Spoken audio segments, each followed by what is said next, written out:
I consider that everybody that's here today is either like heavily interested on Apache Pulsar, of course, but more importantly, you are interested in learning how to work with OpenTelemetry, right? To which I will be explaining what it is and how to work with your Apache Pulsar applications, right? So let me share here what's going to be the agenda for today. So we're going to do a quick, I would say actually extremely quick overview about what is distributed tracing and what is the motivation behind it.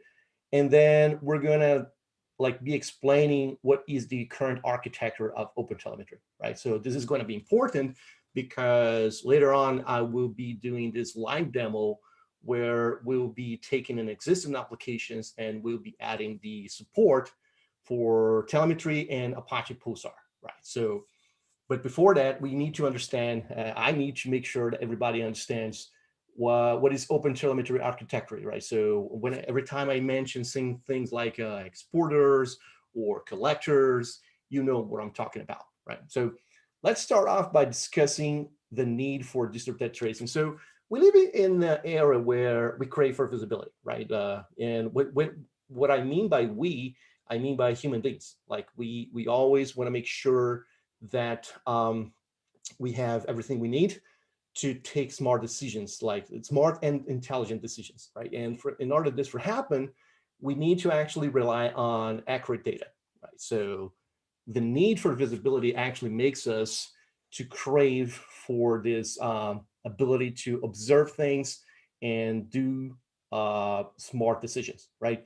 And this is no different when we're talking about IT systems, like wherever you were implementing applications using Pulsar or any other technology, there is a need for any one of us to actually have visibility about what's going on in our applications, right? So let's take an example of like the old days where we would have this web applications where it would be deployed in a single web server. So every time someone would start, likely a user would start complaining about if the web application was slow or was unavailable, whoever was responsible for monitoring that web application would go to the logs on the web server and would kind of a pipe grab, right? The lines that would represent the initiate of the request and the end of the request.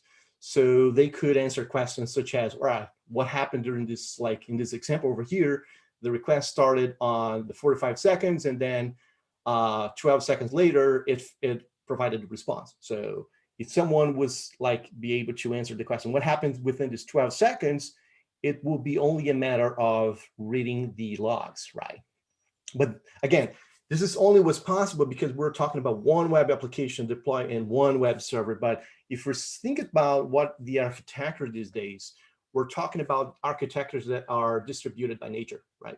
And what I mean by distributed, the nature of being distributed comes from either because you've chosen an architecture style that stimulates this distribution, for example, microservices architecture, where you would have like this example where we have 4 applications, A, B, C, and D, and each one of those applications would be broken down into different services that build up what represent the application, right? For example, and all of those microservices need to communicate over over a network. So if we go back to the old days of, all right, let pipe grab the log where for this web server, now we have to pipe grab a bunch of servers that are running a bunch of VMs and a bunch of containers. And that's what makes so hard. I wouldn't say impossible, but it makes definitely hard for being quick to answer questions such as, right, what is the bottleneck of this architecture? What is the piece of the component that is actually causing unavailability, right? And not only you have to actually use microservices to be distributed, right? Even if you have a simple application such as like a WebSocket application that basically pushes data from Apache Pulsar, likely those services will be running on different machines, right? Or different host machines or containers. And because of this, it qualifies as being a distributed transaction by nature, right? So the same problem kind of arises. So we're talking here about the problem of not being able to actually gain visibility because of distributed nature of these architectures. And nobody likes to keep flying blind, right? And this is one of the key problems of the architectures of today. The operations team or either the DevOps teams needs to be able to actually see and assess, all right, if one application is unavailable, what is the component that actually makes the application being unavailable? So if one application is being slow, which component of the architecture is causing this slowness? So, and this answer has to be quick, right? Because it all boils down to like ensuring time to market and ensuring customer satisfactions. And in order to address things like this, we have to have complete visibility about our transactions, right? And here's where you would see this products and vendors from the market that actually provides tools like such as Elastic APM that allows you to see a whole transaction, such as this one, and even provide a timeline where you can actually see the whole transaction, but differentiated by color, right? And more importantly, in a timeline that actually shows you the sequence of events that happened during the transaction. So this is what the industry looks like today, right? The products such as Elastic APM or any other observability vendor provide things like that for you, right? But those products, they don't do any magic, right? They're basically, they provide you a way to see the transaction, right? It basically stitches together all the transaction parts into a whole cohesive transaction where people from the ops team can actually see this and say, all right, I can clearly see who is the offender here in terms of performance. But again, this product doesn't necessarily do any magic. In order for this data here to arrive here, someone has to send it, right? And that's the part where you're going to interact with OpenTelemetry, right? So long story short, OpenTelemetry is a cloud-native framework that allows developers to instrument their applications. So all the we call this telemetry data, right? All the telemetry data from their applications can end up in a panel and a product like this, right? Where people from the ops team can see and rapidly say where are the offender and outliers of the transaction, right? So in order for the OpenTelemetry framework to actually work, there's a couple components, right, that we're going to discuss now that you have to use in your applications, right? The most important one and most famous one is going to be the APIs, right? So OpenTelemetry actually provides a set of APIs available in multiple programming languages, right? That developers can use in their applications to actually express and how to generate the telemetry data, right? And this is important because, like I said before, like there are multiple observability vendors out there. Like Elastic APM is one of them, right? There are others like Jaeger or Zipkin, but the need for a single API such as OpenTelemetry comes from the fact that if you learn that API, regardless if you are today using Zipkin or Jaeger, and in the future you want to change that for you start using Elastic APM, your code continues to be the same, right? And this is the importance for having a single cohesive set of APIs. So for those of you that actually come from the Java background, remember the Java EE API, the server-side APIs, where no matter which application server, WebSphere, JBoss, or WebLogic you will be using, if you would like to port your applications for a different application server, your code will be the same. So that's the same idea here for OpenTelemetry, right? And along with the APIs, there's also integrations and libraries that provides you with a way to not necessarily have to write code for every single piece of the software. Like, for example, imagine that your applications, your Java applications is using some open source libraries such as Spring or Spring Boot, which is, by the way, is going to be the example I'm going to give you later. So you don't necessarily have to write all the code for instrument, all those layers, because they're very well known, right? And because of this, the OpenTelemetry also includes what we call the instrumentation libraries, which basically aims to provide support for well-known frameworks and technologies in the market, right? And there's a given point in time where OpenTelemetry needs to interact with the observability vendors, such as Elastic APM. And the way they communicate with them is by using something called exporters, right? So exporters are components from the OpenTelemetry framework that you can write your own. Anybody actually can write your own, but usually vendors was going to do this, but anyone can actually read the specification and build their own exporters. to actually allow a communication with a given, we call those telemetry backends, right? We can be Zipkin, Jaeger, Last KPM, or whatever, right? And optionally, this is not necessarily mandatory, but optionally, as part of the OpenTelemetry framework, there is something called collectors as well, right? Which basically acts as a middleware layer between your applications and the telemetry backend that is useful for either provide a replacement for a non-native exporter, or as well as even if you have a native exporter to communicate with a telemetry backend, but you would like to do some data curations or data augmentation or perhaps data filtering before actually delivering the data to the telemetry backend. So this is the role of the collectors, right? So I think that's going to be kind of a simple to understand in this diagram over here. So I brought here 3 examples of ways to interact with ways to actually work with OpenTelemetry, right? So start with the bottom over here. We're going to see that there is this bunch of applications written in multiple programming languages that basically communicate with this entity called the collector, right? So the gray color here indicates that all those applications here are talking with a protocol that is compatible with OpenTelemetry, right? And what is purple is actually the vendor extensions in a form of exporters, right? So the collector knows how to talk with the observability vendor, and the applications only need to talk, learn how to talk with the collector. So everything is based on the OpenTelemetry specification, right?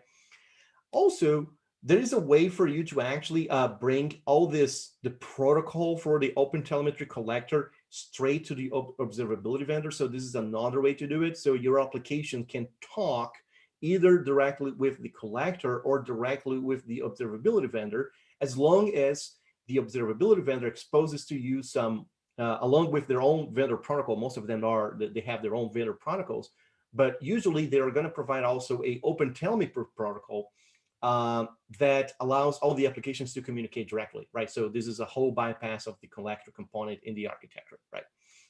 And also, there is, instead of actually having the collector whatsoever in the architecture, the application can like connect with the observability vendor, but not because they're exposing the OpenTelemetry protocol directly, but because some way you can actually use their own exporter in the application, right? So this is what I would call like tidy coupling, because you, in the end of the day, you would be like including the observability vendor libraries in your applications, and you will be relying on something that only that vendor actually provide.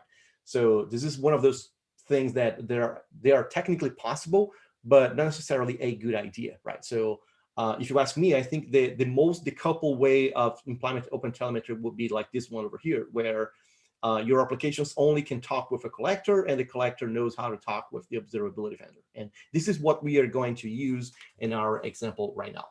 So as I mentioned before, we're going to do a live demo, right? So the way I chose to present this for you, I'm going to actually build the whole support for OpenTelemetry and Pulsar from scratch. So that way you can actually see these things actually changing and understand the meaning of each change. However, this is only a heads up for all of you that are actually live in this session. Don't try to kind of try to learn everything you can from this webinar, because in the end of the day, I actually made available the whole code of this application here in this URL. So I'm going to actually make available all the URL after the webinar finishes. So my friends from from the Stream Native Academy, they're going to make available all the resources along with this webinar, the recording of the webinar. So don't worry to actually like learn everything that I'm going to show here today, because the whole code is there, right? And everything is Docker based. So you're basically going to have like a run Docker compose up, all the components will be up and running, and you can just start playing with the application, right? However, I would highly encourage you to actually take this time here to understand what's going to be the changes that I'm going to apply in this application over here, right? So this is a very, I would call like simple. It's not so simple, but compared to other applications that we see out there, they're more complex than this. I would call this like a simple application. So this is basically an application primarily written in Java using Spring Boot that provides a REST API. And this is what we call a brand estimator. So given you call a brand of a car, such as Toyota or Ferrari or Nissan, and you provide that vendor brand, and then what the REST API call is going to give an estimate about how much would cost a car from that brand, right? And in order for this to happen, basically what this REST API does is to read all this estimate from the database that is implemented using Redis, right? So I'm gonna use Redis as my backend. And along with the interaction with Redis, every time someone actually does an estimation, this REST API is going to actually publish the brand that has been estimated for my streaming layer implement using Apache Pulsar, right? So basically, this is going to be like a two-layer transaction. So the whole transaction starts by reading from the database and providing the response, but concurrently, it also going to publish this request to a streaming layer that is Pulsar per se, right? And then I'm going to have a backend, what I'm calling this as my analytics layer, which I've implemented using the programming language Go, that basically is going to act as a consumer of my streaming layer and is going to receive whatever request has been published here in Pulsar, and is going to basically perform some basic analytics, such as counting the number of times that an estimate was given for Ferrari, for example, or maybe how many times an estimate was given for Toyota, right? So it's not a very complex analytics per se, but it's more to prove the point that our transaction is going to be based on three main legs, right? This is going to be the first leg, talk to Redis. The second leg is going to be talk to Pulsar, and the third leg is going to be this analytics pushing, receiving data from Pulsar that is continually pushing to this message listener over here, right? So this is the architecture, right? So let me walk you through in the code right now. So I'm going to actually start sharing my screen all over again, because I'm going to show my desktop. So hopefully you can see it right now. So this is the code that I actually have cloned for my GitHub account. So like I said, all the code is there. Just focus this time and understanding what's going to be the changes, right? So the first thing I'm going to actually do before I even walk you through in the code is actually execute this code so you can see the behavior of the application, right? So as you can see here, I have some backend services. Basically, I have my Redis server over here, right? I implement them using Docker Compose. And then I also have a Pulsar server over here. I'm using the version 2.7.0. That's going to act as my backend. So I'm going to start them up right now. So all the services, namely my API and my analytics layer, can actually connect with Pulsar and Redis. So let's make sure all the backend services are up and running. You should, all right. Pulsar is starting, and it should be healthy in a matter of seconds. Here we go, it's healthy. So I have my Redis and Pulsar up and running. So right now I can actually execute my API using the script over here that I call run brand estimator. So I'm going to run it over here right now. Run brand, which basically starts up the my Spring Boot application, right? So basically performs a Maven build and then executes the code, right? And then I have another script over here that basically starts my analytics layer, which is essentially my application written in Go, to which I'm going to execute right now. So run analytics layer.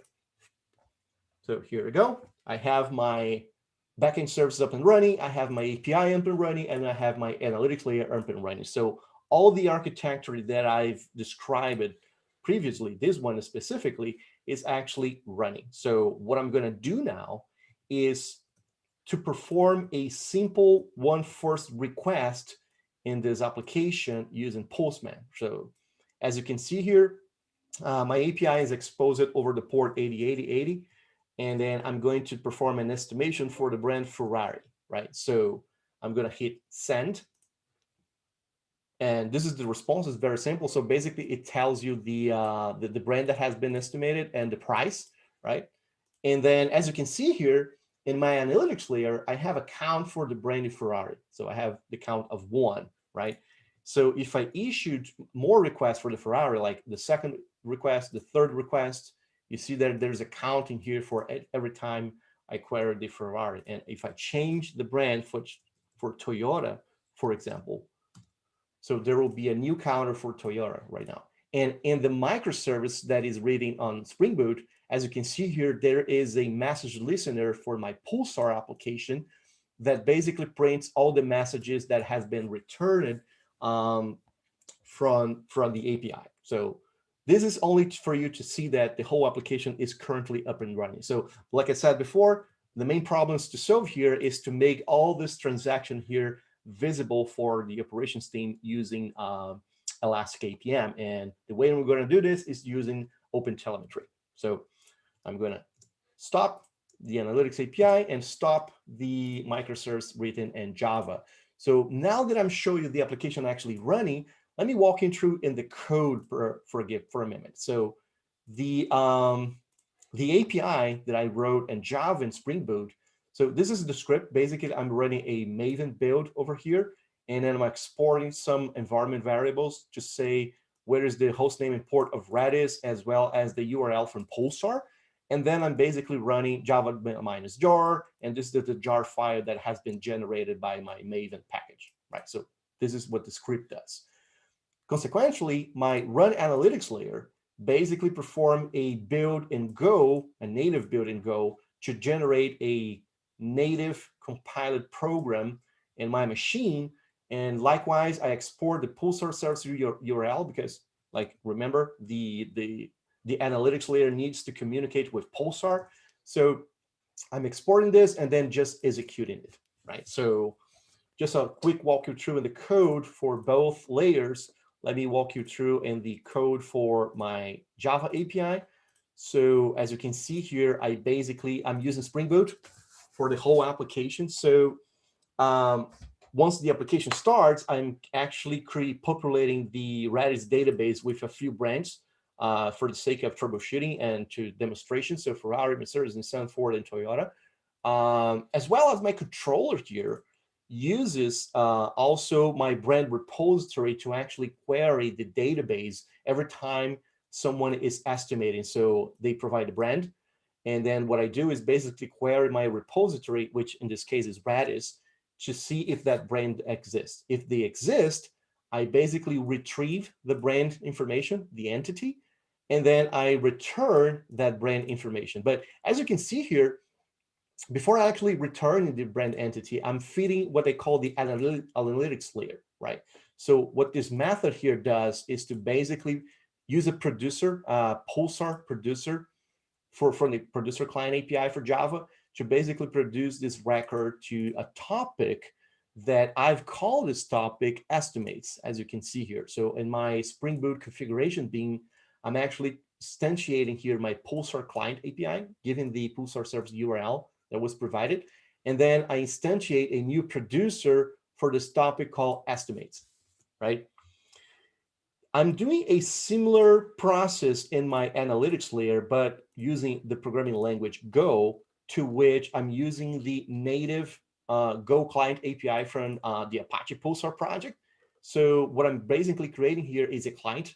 And then after I create this client, I'm creating a consumer that will actually subscribe to the same topic from the producer, which is the estimates topic, right? So once this consumer subscribes to the topic, basically I am using a messaging listener from the Pulsar API, where once I receive the message, I will basically unmarshal, is a JSON payload. So I'm going to unmarshal this and just print the results of the message received here on the command line. And after this, I'm going to acknowledge the processing of the message, right? So this is basically what the program is doing. So what we are going to do now is to start the instrumentation so we can start making all these transactions visible to the operators. So the first thing I'm going to do is actually make sure my my, by the way, this is the URL for the GitHub repository that I mentioned before. So like I said, I'm going to provide the links later. So all my Elastic APM environment, which is gonna start acting here as my telemetry backend, is running on Elastic Cloud. This is basically a choice that I did. You can run this whatever you want, but I'm going to choose to run this in Elastic Cloud because it's easier and faster, and I don't need to worry about with the infrastructure details of Elastic APM. I can simply start using it, right? So my observability platform is here, right? As you can see, there is nothing actually installed, monitored, or published here. I'm basically going to start from scratch. And what I'm going to need for this is some information that I'm going to need for my collector, right? So I'm going to actually use this information to start configuring my collector, to which I'm going to include on my backend services. So the first thing I'm going to do, I'm going to actually start my backend service. I'm going to put everything down, Pulsar and Redis, because I'm going to need to actually include another one, which is the collector, right? So for you to actually start working with a collector, you have to create a YAML file such as this one, right? The structure of this YAML file are going to be usually the same in terms of receiver, extensions, services, and optionally exporters. The only difference is that this exporter over here, I'm using the exporter for the Elastic APM, which intends to send the telemetry data for Elastic APM. But as I mentioned before, there are multiple exporters available. So if you want, for example, send this telemetry data for Zipkin or Jaeger or another observability vendor, just use their own exporters over here. So in case of Elastic APM, there are two information that I need to provide: the URL of my server and the secret token. So the APM server URL I'm going to grab from here, which is this one that is running on AWS and Elastic Cloud. And then I'm going to use this secret token over here that has been generated from the UI layer of Elastic APM. Right? So this is basically what you need to configure, not execute, to configure a collector, right? Now that you have a collector config file, what you need to do is in your list of backend services over here, you have to specify that a new dependence is going to run as a container from this Docker compose file. And this is what we call the OpenTelemetry Collector, right? So the collector is a component of OpenTelemetry that, first of all, you don't need to implement, right? There are official out-of-the-box implementations that you can simply reuse. So here is the image that you can simply use it, right? And then you can just like rebind the ports that you want to make available. And like you see here, I'm basically, all you need to do to spin up a new collector is to provide this parameter minus config, and then mention the collector config file, which is this one that we just configured, right? So with that, I'm going to actually spin up again my backend services that now not only is going to include Redis and Pulsar, but it's going to include a OpenTelemetry Collector, right? So one thing that is important for you to know, you don't necessarily have to have one instance of the collector for all the applications that you have available. You can use patterns such as for each application have a sidecar pattern where your collector is going to serve only that application, or you can use a central collector component that you can simply scale out to afford multiple instances of applications, as long as they never becomes a bottleneck of your architecture. But the point here is that there are deployment options that you can use in your topology to suit your needs, right? So let's just make sure all the dependencies are up. So actually, Docker ps -a, so everybody are up. So we're good to go. So now that we have a collector up and running, right? The second thing we need to do is start the instrumentation process, right? So here is what we are going to do. So for this script over here that I've shown before that starts our Spring Boot application, I'm going to make this change over here, which is uncomment this session And what this session does is basically download the latest version of a Java agent from OpenTelemetry. So as you can see here, it's downloading for the OpenTelemetry project, right? So what this agent does is to basically, it includes some additional bytecodes in your JVM in runtime to actually input the OpenTelemetry data, as well as to do some automatic instrumentation for all the libraries that are compatible with this agent. So I just need to uncomment this sessions over here. Actually, before I show this running, let me show something real quick over here, which is OpenTelemetry Java instrumentation. So if you go to the GitHub repository for the OpenTelemetry Java instrumentation, you're going to see all the steps that you need to use in your application to start instrumenting. But the most important, other than the environment variables that are available, there is a list here on the bottom for all the libraries and frameworks and application servers that are going to be automatically compatible with this agent, right? So there's a very growing list. But the most important part here is that as of today, Apache Pulsar is not in this list, right? And it's not yet, I would say, because I'm already working and including this support. I'm going to talk about this later, but the reality is that as of today, January 2021, there's no support for Pulsar, and that's how we're going to need to create our one. So with that said, so what we're going to do here is to export some environment variables that says how to connect, how the JVM agent is going to talk with the OpenTelemetry endpoint. So I'm not sure if you recall it, but our collector is exposing this port 55680, right? So this is how the port that we are contacting. And also you can customize what's going to be your service name in terms of observability. So the telemetry data can be created using this information. So lastly, instead of executing your jar file directly, you're going to execute using a -java agent parameter using this jar file that's going to be downloaded here from the script. So let me actually start all over again this OpenTelemetry brand API.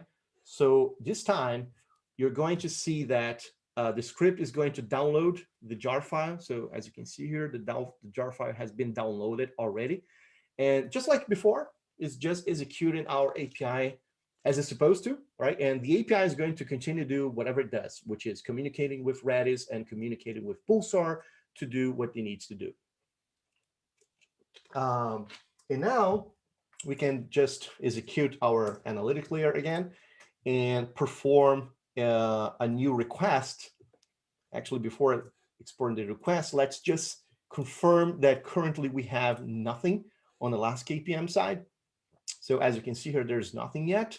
Probably there's some the save operations, but this is totally another thing. But let's create, there will be no transaction call estimate here, right? So as you can see here, there's no transaction yet. So if we send another API call, let's send 1, 2, 3, right? So we send 3 API calls for the Toyota brand, and we should start seeing this here on the brand estimator. So let's refresh.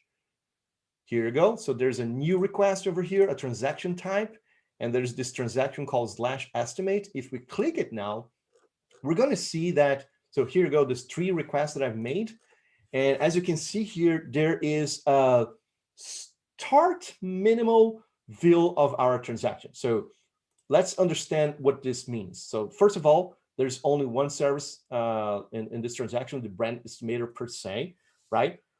And as you can see here, all the information that could be automatically deducted from the Java agent has been captured. For example, why this the whole stack here has been automatically instrumented, because the Java agent has support for Spring Batch, Spring Data, Spring Web MVC, and all the frameworks that I'm currently using in this API. So that's how it was able to actually understand all of this. But more importantly, it was also able, as you can see here, to see the transactions that we've sent to Redis. So this is basically an API call for Redis that we can monitor over here. So this is the operation that was executed against Redis, and why it was able to execute all of this, because in the list of the comparable APIs, there is this framework called Redis, right? Which is basically the framework, the implementation, the client for Redis that I'm using in my API. So that's why I was able to actually see the transaction automatically, right? So as you can see here, the transaction so far mimics what we have in the code, right? So if we go back to the Java code, which is brand estimator, source file, and then we inspect the controller for this. So let's recap. Basically, the root of the API starts over here. So this is what it's doing over here in this first line of the timeline. And then it calls the method estimate from the estimate controller, which is this method over here, right? So far, so good. So the second time is basically there is this CRUD repulsar exists by ID. So let's check if that's true. So indeed, there's this if clause over here that basically uses the brand repulsar that has been injected here in the code. So this is the brand repulsor. We are using the CRUD repulsar from the Spring Data framework. And then if it exists, basically we are going to do a second find by ID. So this is what's happening over here as well. So exist by ID executes a 8 get all on Redis, and find by ID also executes a 8 get all on Redis. So basically we have everything that we are seeing here in the code in the transaction. But as you can see here, there's no mention of the feed analytics, right? So although this is part of this execution of this method, is not being shown here, right? So here is the part where you can actually make this happen. So let's stop the Spring Boot API for a second, right? And let's start doing what we call a white instrumentation, white box instrumentation, right? So what is white box instrumentation? Everything that we have done so far, which is basically download the agent and use the agent to instrument our JVM automatically. This is what we call a black box instrumentation, right? Well, we call black box because we are not getting into the merits and details of what the black box contains in order to instrument, right? So basically, this is going to provide you a high-level instrumentation of everything that can be like deductible, right? But as I mentioned before, child method calls on the stack are not to be intuitively deductible. So you have to make this explicit. In order for this to happen, you have to do a white box instrumentation. So this is the part where you have to manipulate the OpenTelemetry API by yourself. So the first thing we're going to do in this POM file, we're going to enable some extreme additional dependencies on the code that comprises the OpenTelemetry API, the SDK, and we're going to use some annotations as well that are pretty handy for, especially for Java developers, right? So I just include those dependencies here in our POM file.xml, so we can start using the API directly. So what we're going to do, we're going to decorate this method over here with the annotation with span, right? So only by doing this and saving it, we're now going to make this method call here available, right? So I'm going to save it, Control S, and then I'm going to just start our brand estimator API once again. So now whatever request has been issued for the API is going to instrument that method call over there. All right. So it seems to be open. So just let's make sure we're not seeing old data. So let me filter here to only show the last 2 minutes. So in the last 2 minutes, there was nothing, so which is good. All the 3 transactions are gone.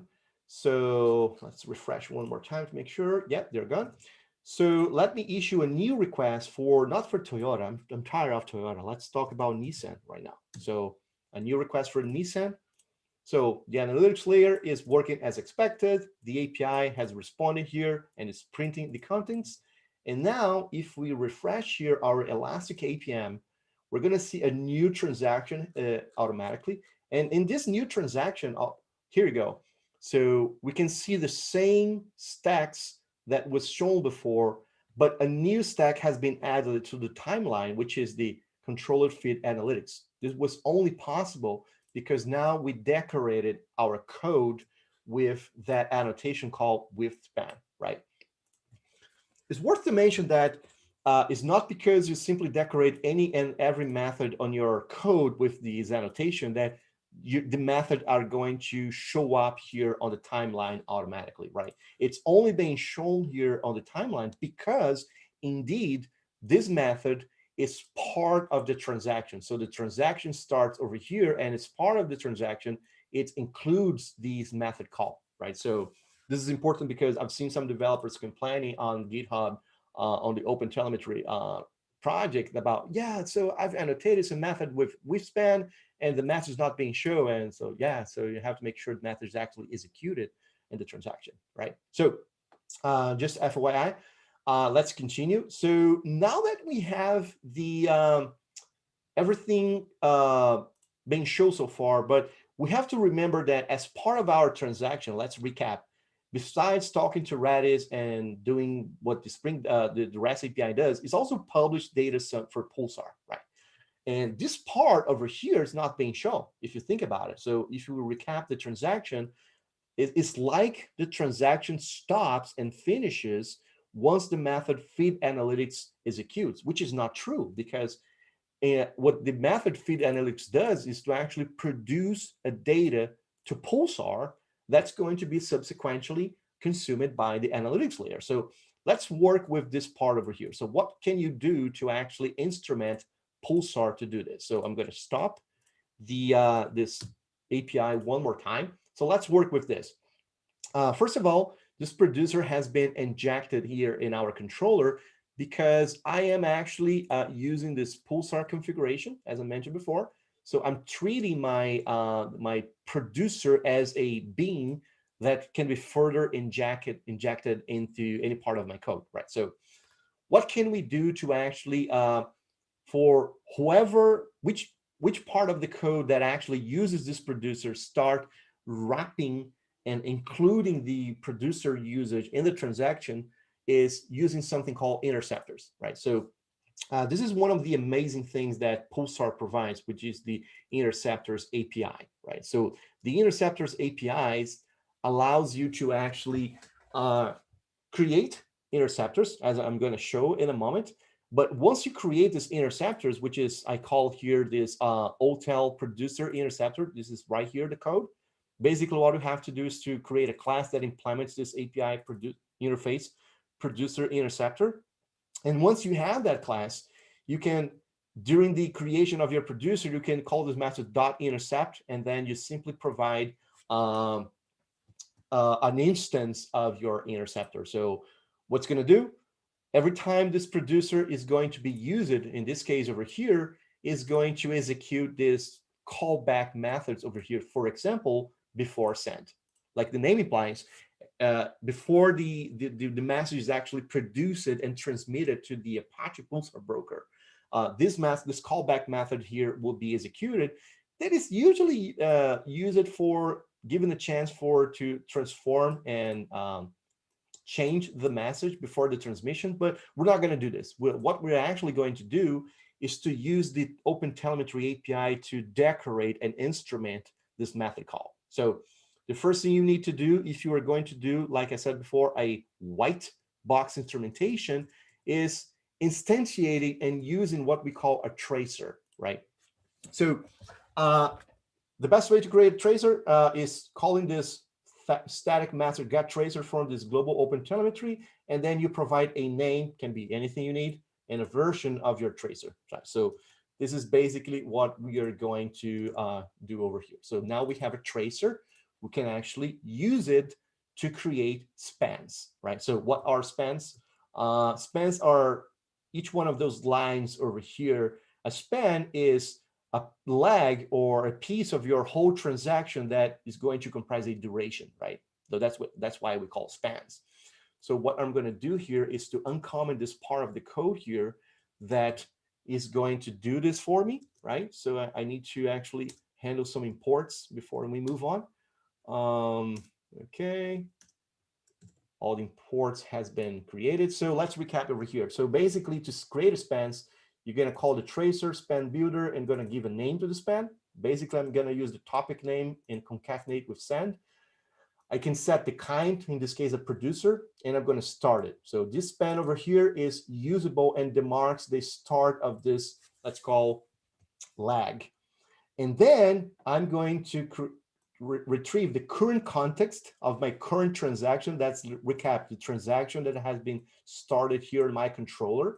And then what I can do is to actually set some information here. We call those labels, to give some extra details for whoever is seeing this span on the UI to understand what's going on, right? But remember, how we are going to propagate this, let's call transaction contest, to Pulsar in such a way that in Pulsar, we can actually continue that transaction even though we are no longer in this JVM, in this container, or in this host. So what we're going to do here is come up with a way to store all this context over here in the message properties from the message, right? So as you can see here, we have a message that's provided by parameter. So I'm going to actually uncomment this method here that I've called store context on message, right? So what this method does, let me just handle some imports over here. So what this method does, forget this part here for a second, right? So basically what we are telling is global OpenTelemetry, we are retrieving the propagators that are implementation of propagator that we have built in on this JVM. And one of them is called the text max propagator, right? And then we are calling the method inject.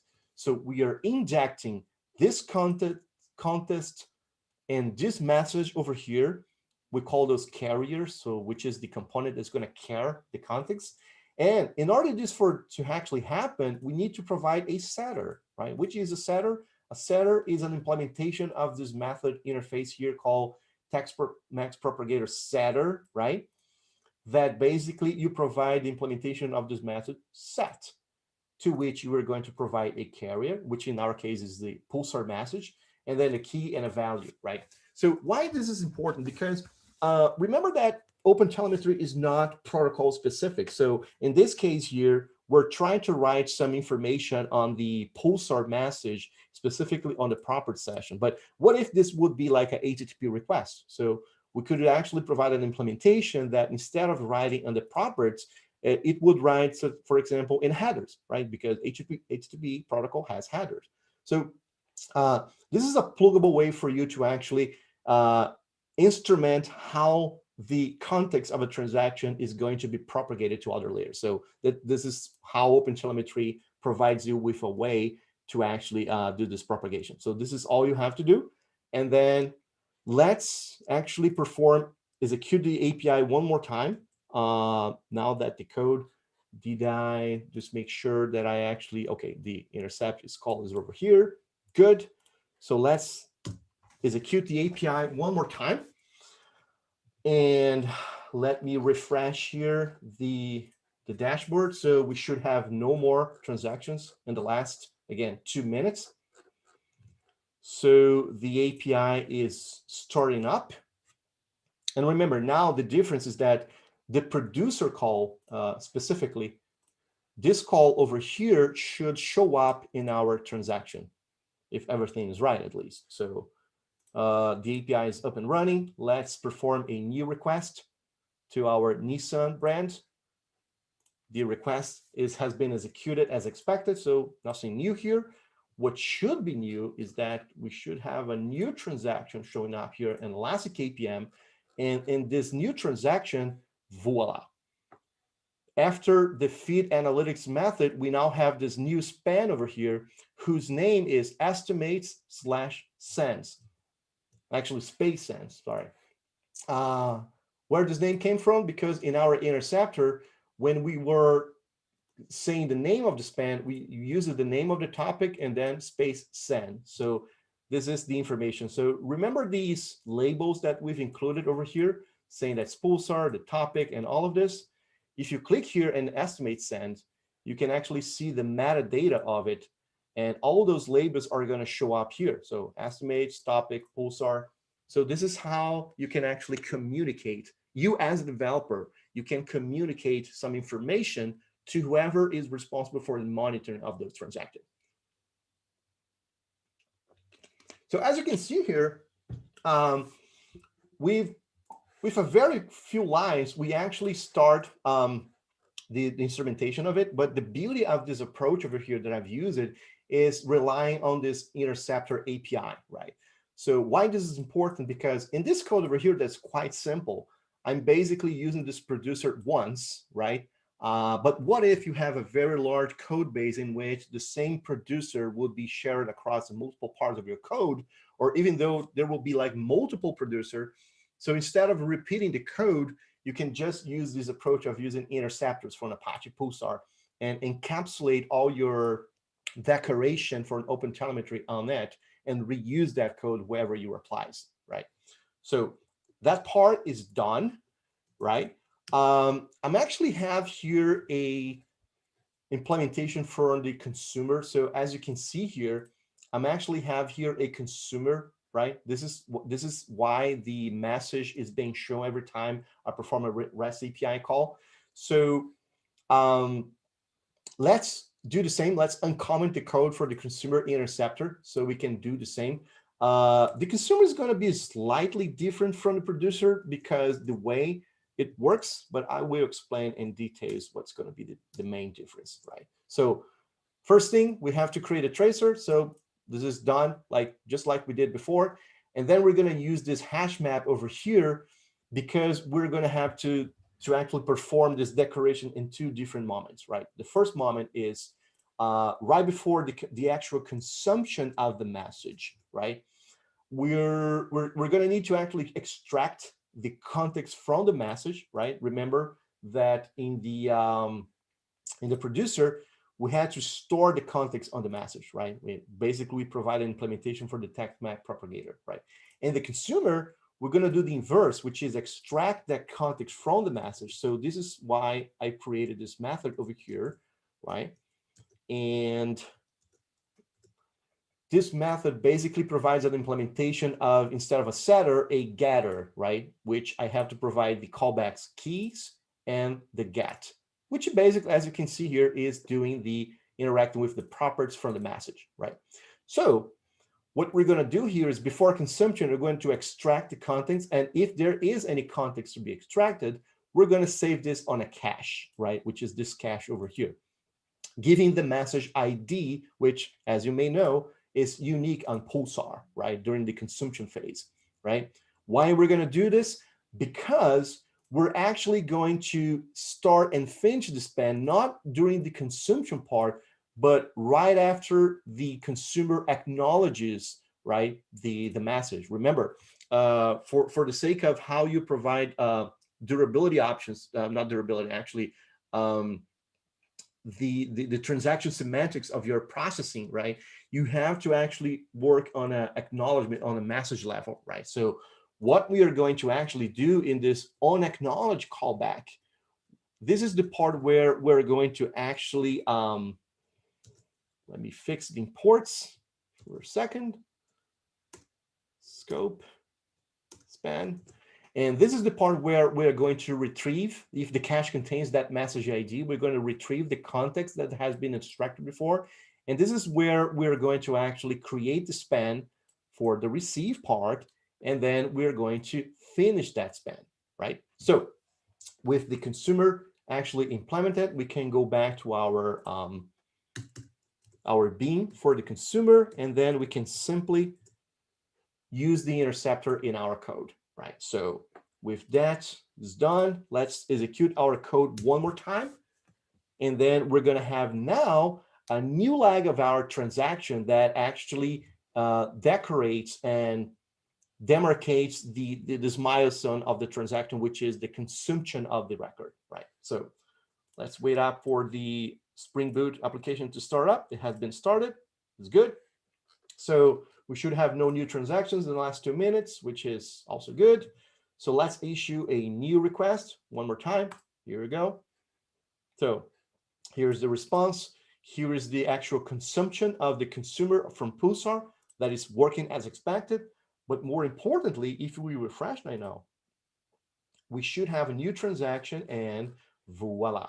We have all of those layers from the timeline as before, including the producer, but this new one called estimates receive, which, as you can see here, it was extremely fast, right? It took basically 151 microseconds to actually execute, right? Actually, this is only recorded because this was the first API call after the application it was executed. If we execute it one more time, like this, so the first transaction took overall 397 milliseconds. So if you refresh now, we should have a new transaction. And in this new transaction over here, it only took overall 19 milliseconds to complete, to which the producer from Pulsar took 121 microseconds, and the consumer took 117 microseconds as well. So as you can see here, they're extremely fast. But what is important here is that the consumer is also executed within the overall transaction. So this is how you read this timeline. So this is the whole transaction, the first lag of the timeline over here. But the estimate is the last lag of the transaction, but still executed within the context of that transaction. So now we have a full end-to-end transaction being shown.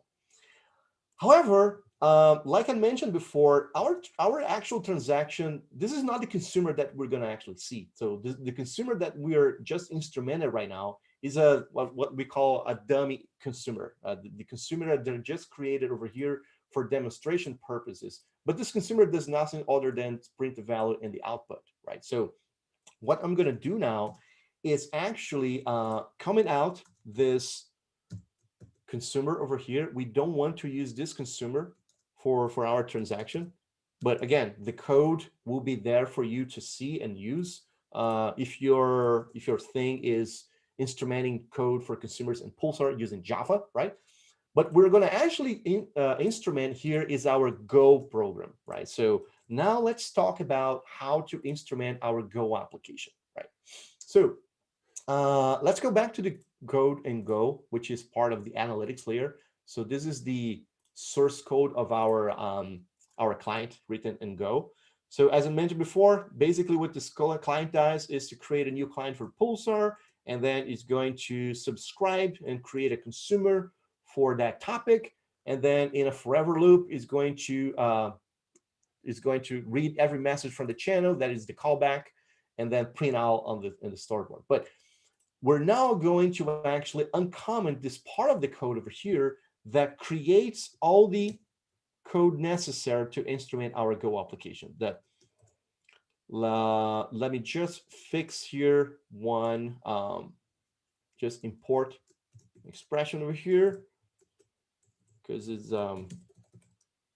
this is the SDK trace, because there are two packages with the same name, so I have to differentiate them using a alias. So right now it's good. Okay. So before I actually explain what we are doing right now, let me just highlight one very important thing. Different from Java, applications written in Go doesn't have an agent, right? So what that means is that there will be no agent that you are going to download and then execute this application in Go with that agent. So in Go, because there's no agent, you have to include everything that the agent would do in your code itself, right? So basically what we're doing here is to create a driver for our export collector endpoint. So again, the collector endpoint is going to be provided as an environment variable, just like we did with the Java JVM, right? We're going to provide the endpoint of our collector. And then what your code is going to do is to base it on this driver that knows how to talk with the collector endpoint. We're going to actually create a new tracer. The first thing we need to do is to create a batch processor, because we're going to batch instead of sending directly every new telemetry data, we're going to batch them before sending it out.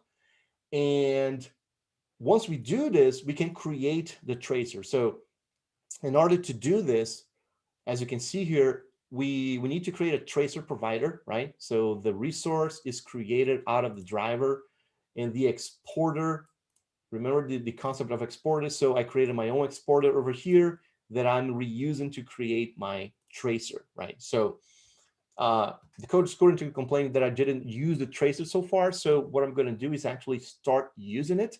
So once I have the tracer, I can actually uncomment this session of the code over here that does this part of, okay, basically I'm going to use a text map propagator and extract, given the context, I'm going to provide an implementation for my text map getter, just like I did with my consumer interceptor. And I'm going to create a new span here from the tracer, given the name, topic name, plus receive. I'm going to decorate with a new labels. And then finally, I'm going to end this span only after I acknowledge the received message, right? So the only thing missing here right now is that I created a span out of the tracer. I finished the span, but now I have to provide a way for, remember, the OpenTelemetry framework doesn't know how to deal with specific protocols. So in this case here, in Go, it doesn't know how to extract from the message the information necessary. So I need to come up with an implementation of a Pulsar carrier, which is, I basically create this implementation here that callback methods get and set, right? And as you can see here, I am using the message from Pulsar, and in the get method, I basically teach how from the message to access the properties. And given the key, I'm going to retrieve the equivalent property. So with that implementation in place, I'm actually going to, I think everything is ready to go, right? So let me just double check here the script. So I'm exporting the endpoint of the collector. I am providing the service attributes. So now we can execute one more time, both the brand estimator and our analytics layer, right?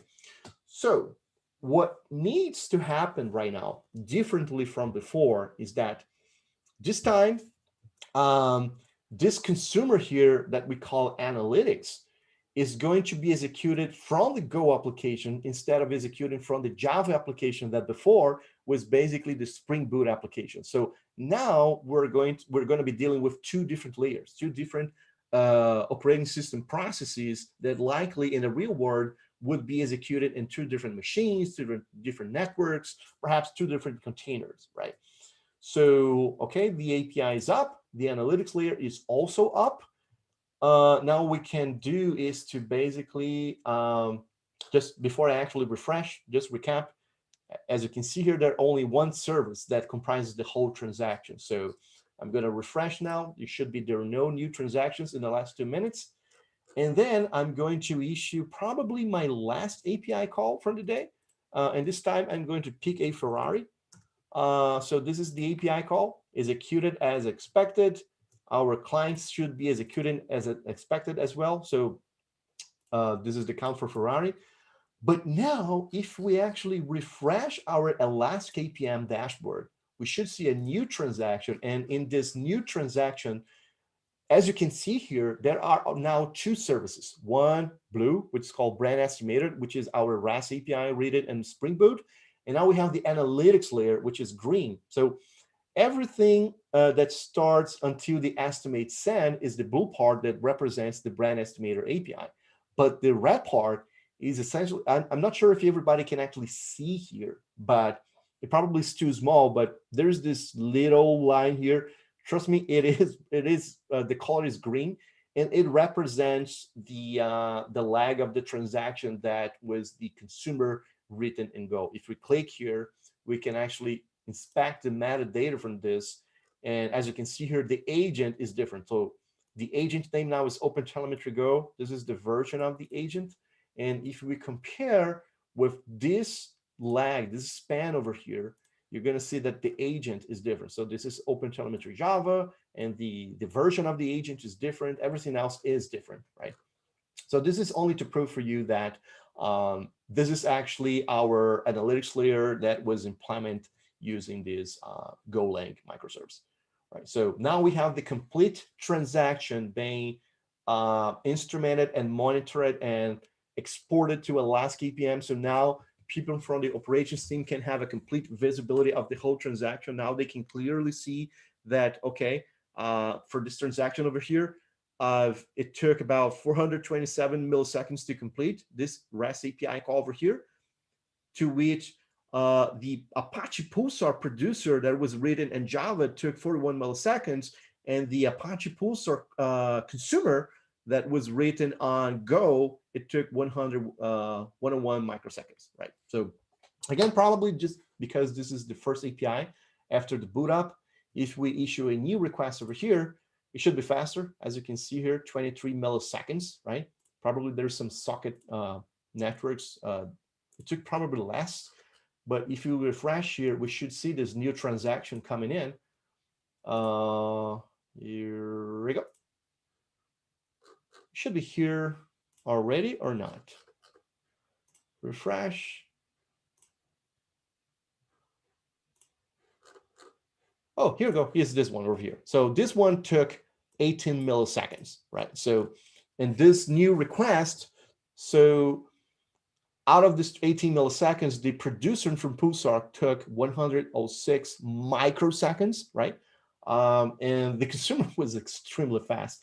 It took only 44 microseconds. So this is only a very, very inch of the whole transaction. So if you consider that 18 milliseconds is already extremely fast, so imagine what 100 microseconds or 44 microseconds actually represent in terms of latency. So this is one of the best things about Pulsar. It is extremely fast. But with that, I would like to actually close it up, and I'm sure we are running out of time, and I would like to actually provide you with a way to, if you have any questions, so we can start discussing here. But if not, again, I will be providing the URL for this whole code. So don't worry. I intentionally actually created everything from scratch for you today in this webinar, because I would like to highlight those changes so you could understand what it takes to actually do the instrumentation, both the white box instrumentation and the black box instrumentation. But the whole code is on GitHub. The interceptors for Java are all completely written there. You can just copy and paste and just use it in your code. It's Apache License 2.0. It's free to use. And with that, I would like to thank you, everybody, for the patience of being here. And if you have any questions, just shoot. Thank you so much, Ricardo. This was an outstanding presentation and a lot of great insights shared today. We'll give people just a minute or two if they want to submit some questions, and I just have a couple things to share. We did have a question asking whether this recording will be shared. It will be. And as Ricardo mentioned, we'll share a link to his GitHub, or rather to the GitHub with the details of what he took us through today.